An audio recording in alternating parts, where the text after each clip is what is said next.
one of the things we did in practice yesterday, getting those left-handers to work the other way. And so a lot of credit to Kevin, a lot of credit to Coach Clem. But I thought that was big, to get on the board in the first. Obviously, Jack had a tremendous day, and just I thought super fastball command, super slider command, and he just lived ahead in the zone or ahead in the count, we got scratched a few more runs, and then we kind of had a hiccup there. Yeah, they get a couple of hits, another bunt that we don't make a play on, but I thought Mason, true freshman, comes in there, and obviously such a big moment in that game. I thought that was really the baseball game there, to get off the field there with just a couple. And, then, of course, we hadn't scored for a while. And the big home run by TJ, and then, bench. And then, of course, I guess Calvin was in between. But three home runs, back to back to back. I don't know if that's ever been done here at this stadium. Sure.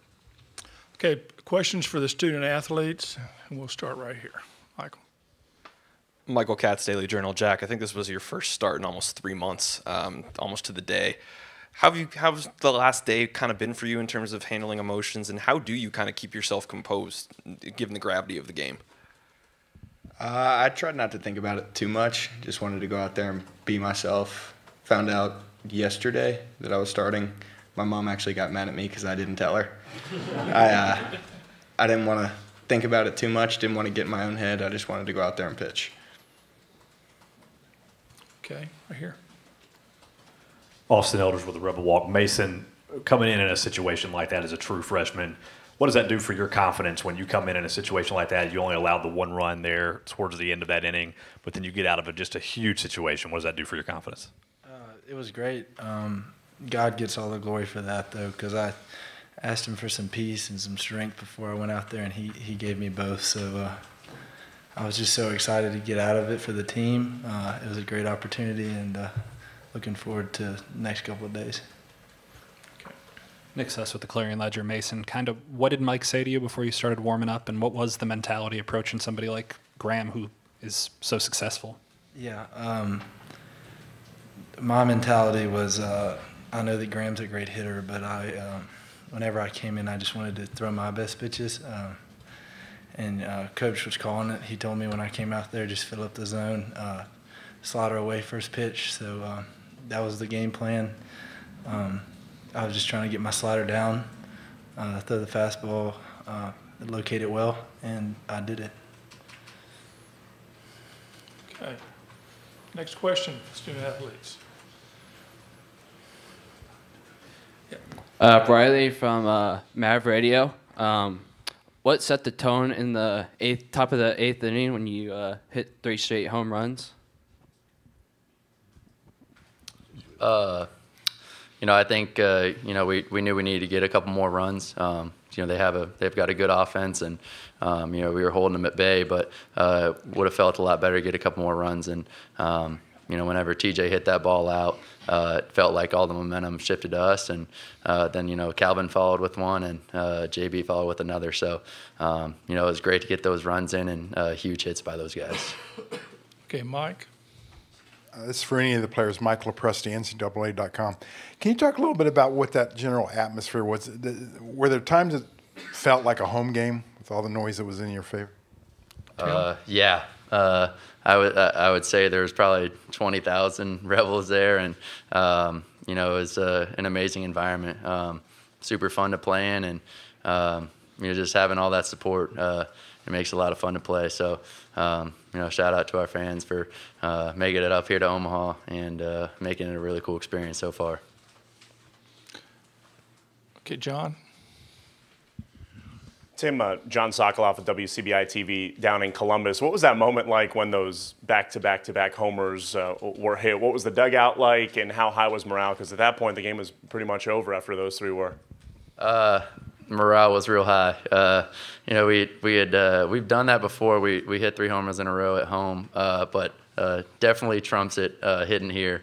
You know, it was a really cool to watch, and I think I was in the hole for the last one, and just taking in, you know, all the fans going crazy in the outfield, and you know, it was a really cool experience, and you know, like you said, just helped to carry us there at the end of the game to the win. Okay, Mitch. Mitch Kutcher, CWS 247. Jack, what allowed you to have so much success today, and could you walk us through what you were throwing? I think I was only fastball slider today, but Coach B grabbed me before the game and said, just be you. Go out, attack with your fastball, get ahead in counts, and just pitch like you pitch, and you'll be successful. Okay, we got Rick up here. Yeah, Rick Cleveland, Mississippi Today. Mason, it's a pretty big situation. Any nerves at all? I mean, did you butterflies? Any? Yeah, absolutely. For me, yeah, 100%. For me, I had plenty of butterflies. The biggest thing was that the coaches have been good enough to trust me and put me in those situations earlier in the year, in big environments like Trustmark Park, Swayze, those sort of places. So I was just focused on doing my job, and I'm glad I got it done. We're going to start here, Michael, and then get you, Ryan. Michael Katz, Daily Journal. Tim, you guys had 6 2-out RBIs today. I think that's 15 here at the College World Series. Kevin, a couple days ago, said those can really be backbreakers. I know all runs are pretty big in these sorts of games, but just how big are those 2-out rallies? They're huge, and you know, we harp on it all the time that even with 2 outs, there's still 33% of the inning left. You know, sometimes teams can, you know, 2 outs, people are getting ready to get back in the field, but there's still a lot of inning left, and you know, we take that to heart and you know, try to drive runs in, and like you said, those can be backbreakers. So you know, anytime you get runs on the board, it's good. Okay, Ryan, this will be our last question for the students. Yeah, Ryan McGee, ESPN. Tim, everybody else has done a really good job of having a poker face, and you spent the whole time up here like trying to suppress like a smile. So how over the next, I mean, between now and tomorrow afternoon, how do you manage that? Like the excitement of tonight, but also knowing you got to go to business. And then as the leader of the team, how do you manage that with everybody? Well, I mean, as you know, I don't really smile a whole lot. I usually keep a pretty straight face, but no, I mean, we still have another game to win. You know, it's obviously great to win the first one, but you know, we still have one more to take home the whole thing. So, you know, we'll be rested up tomorrow, focused up, and ready to win one more. Guys, thank you. Congratulations tonight. We'll see you tomorrow. Thank you. Okay. Thank you.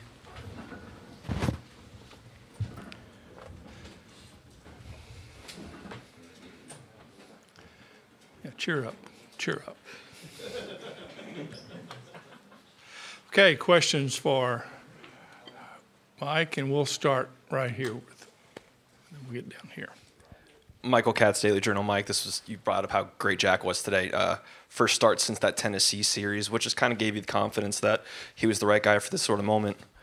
I think a couple things. You know, one, you know, looking their approach at the plate. They're patient. They're a very patient team. They walk a lot.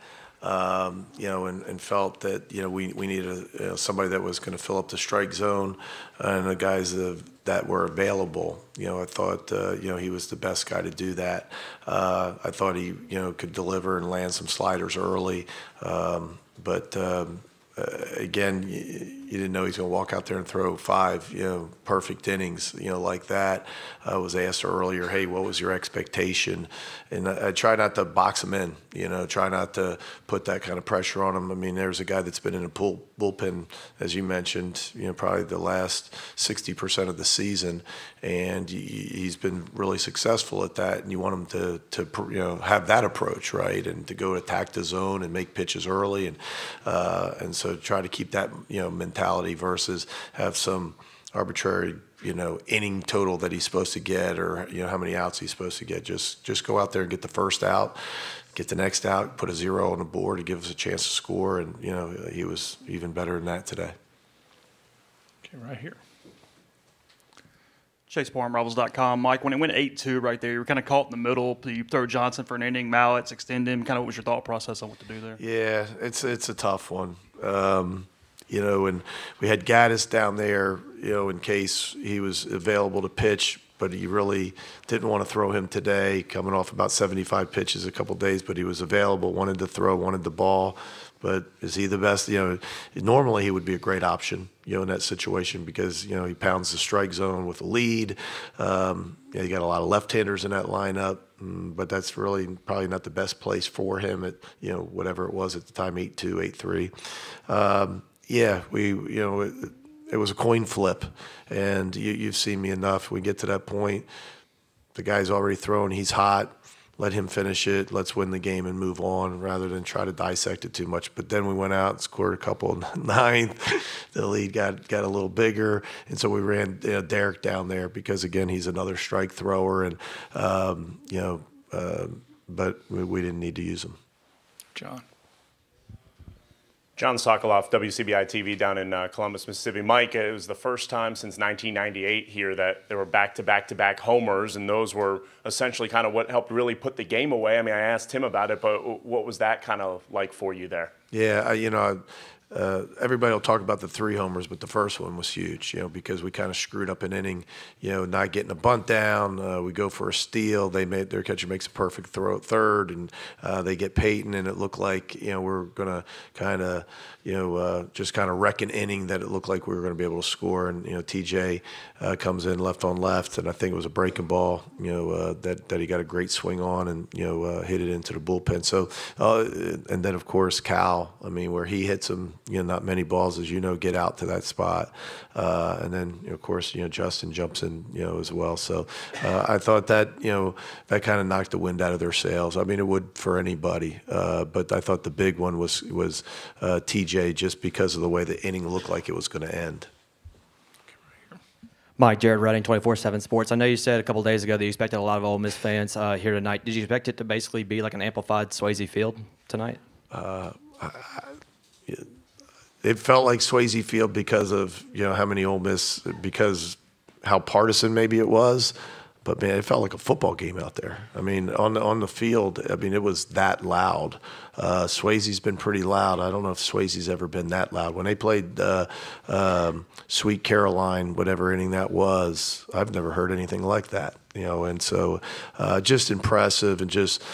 Thankful, and I think as a coach, it's really neat to sit back, and you don't do it too much in the game, but it was so loud that a couple times you did. You look up and go, wow, all these people showed up here. It's not an easy place to get to. It's not a cheap place to get to, and a lot of people, it meant the world for them to be here this weekend, and they're passionate, aren't they?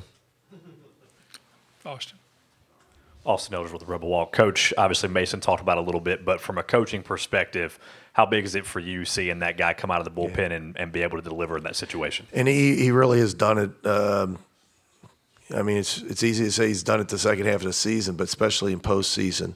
We haven't been in a lot of tight games, and that might have been obviously where he's at, on this stage, but bases loaded, no outs, and facing one of the best hitters in the country, and he gets a couple punch outs, and and then he lets one get across, but that's really my fault. We just didn't try to hit a double or a gapper and score everybody, and he's able to land a slider a lot, but it probably should have went fastball and just made him hit it.